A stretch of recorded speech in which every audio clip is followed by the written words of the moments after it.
अस्सलाम वालेकुम, खुशामदीद है आपका खबर उर्दू में। आज हम बात करेंगे जो कश्मीर में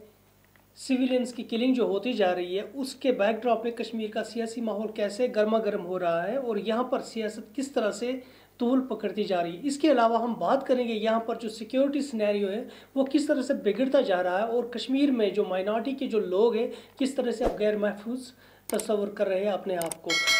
सबसे पहले हम शुरुआत करेंगे जो पिछले 2-4 दिनों में जो किलिंग्स यहाँ पर हो चुकी है। दो पंडित्स की किलिंग हो चुकी है। एक बाहर का जो बेलपूरी बेचने वाला उसकी किलिंग हो चुकी है। उसके बाद एक सिख कम्युनिटी से एक जो औरत थी उसकी वुमेन थी उसकी किलिंग हो चुकी है। 2 टीचर्स की जो किलिंग हुई है संगम के स्कूल में। उसके बाद जो कश्मीर में जो सिक्योरिटी का जो तनावपूर्ण जो सूरत हाल है उसको लेके इस वक्त पॉलिटिकल सर्कलों में काफ़ी हलचल मच रही है। काफ़ी दबाव बढ़ता जा रहा है बीजेपी की सरकार पे इस वक्त, चाहे वो मरकज़ी सरकार हो या फिर लेफ्टिनेंट गवर्नर मनोज सिन्हा की एडमिनिस्ट्रेशन हो। दोनों पे इस वक्त दबाव बढ़ाया जा रहा है कि आखिर वो किस तरह से लोकल लोगों की, यहाँ पर आम लोगों की हिफाजत इंश्योर कर सकती है। सिक्योरिटी को लेके ये बताया जा रहा है कि सिक्योरिटी यहाँ की जो है वो काफ़ी फेल हो चुकी है सिक्योरिटी लेफ्ट से, जिसकी वजह से यहाँ पर ये किलिंग्स आम शहरियों की किलिंग्स होती जा रही है।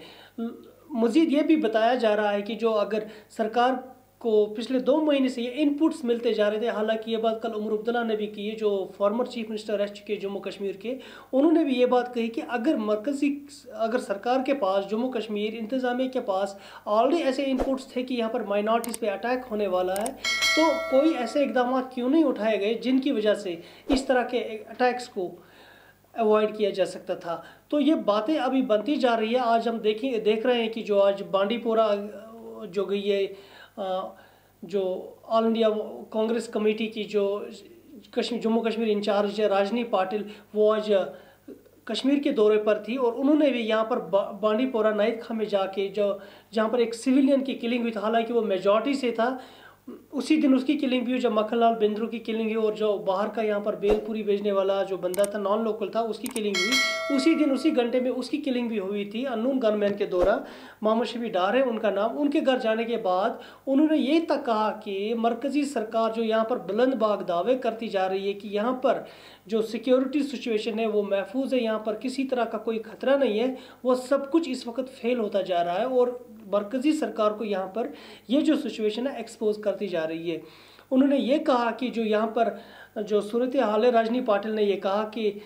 इन किलिंग्स को जुडिशल इंक्वायरी के लिए रिकमेंड किया जाना चाहिए, यहाँ पर एक जुडिशल इंक्वायरी हो, क्योंकि कांग्रेस कमेटी का ये पहले से यही रहा है कि इस तरह की किलिंग जो हो रही है, जो अननोन गनमैन जिसे कहा जा रहा है, इसको बेनकाब किया जाए, एक्सपोज किया जाए और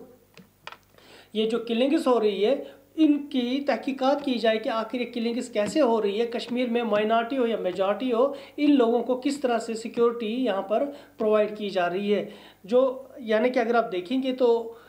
एक तरह से दबाव बनाया जा रहा है मरकज़ी सरकार पर, बीजेपी सरकार पर, जो दफ़ा 370 हटने से पहले ये कह रही थी कि मिलिटेंसी जो है कश्मीर में या फिर ये जो किलिंग्स जो यहाँ पर हो रही है या फिर जो सूरत हाल कश्मीर की ओवरऑल सिक्योरिटी सिनेरियो है ये सिर्फ इस वजह से यहाँ पर है कि क्योंकि वहाँ पर 370 है और वहाँ पर लोकल गवर्नमेंट जो है वो इसको सेपरेटिज्म को यहाँ पर पनपने की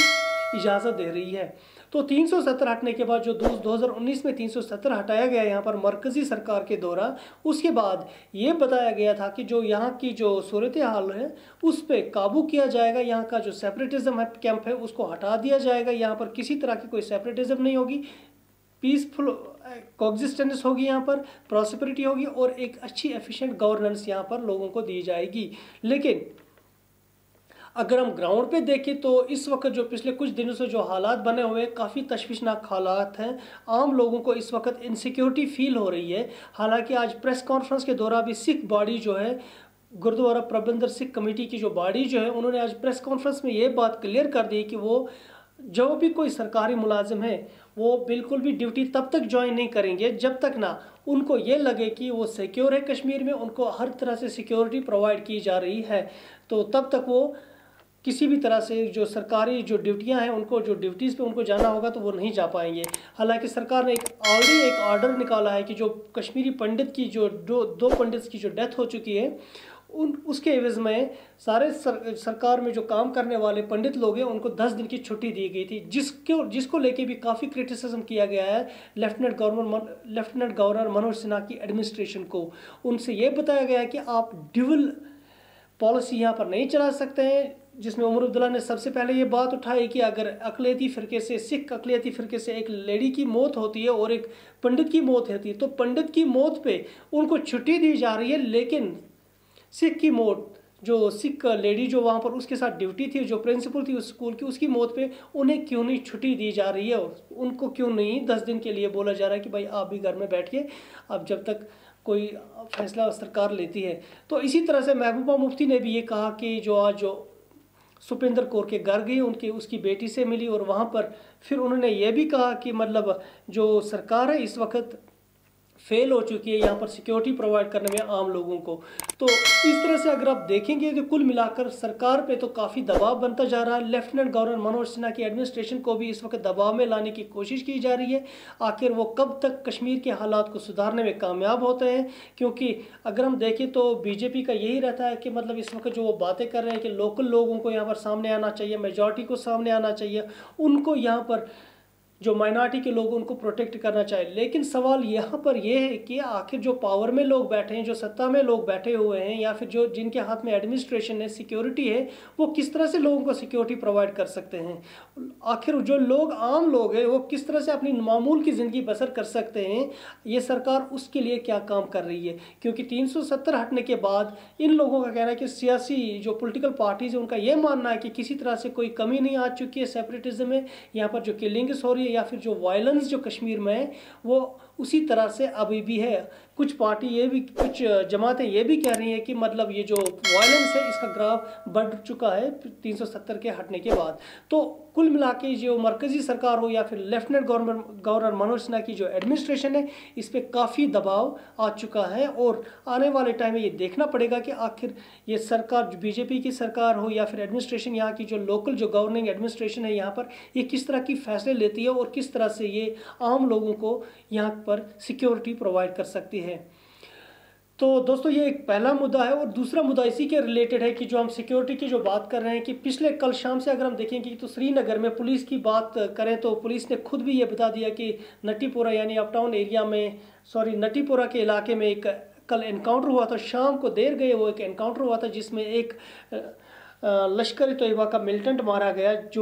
जिसकी शिनाख्त आकिब बशीर कुमार के तौर पर हुई थी और उसके जो ट्रेंस शोपियन का रहने वाला है। ये एक बाई चांस इनकाउंटर बताया जाता है कि जब वहाँ पर नाका पार्टी के दौरान ये मिलिटेंट्स